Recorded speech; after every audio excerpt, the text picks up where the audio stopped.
Hi guys, welcome back to my channel. Today I'm going to show you how you can practice loft pass in comments tutorial of eFootball 2024.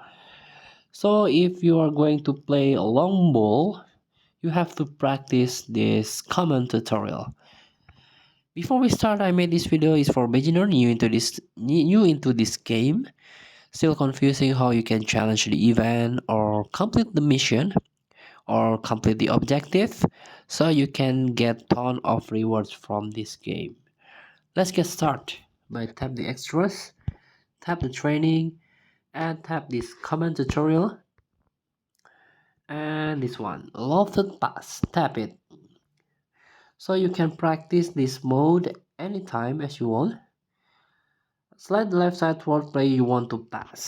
So let's get started and flick the pass button. You have to flick this, for example, like this. Flick, like flick the pass and this. So please free to try.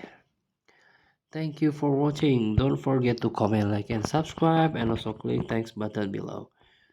Enjoy the game.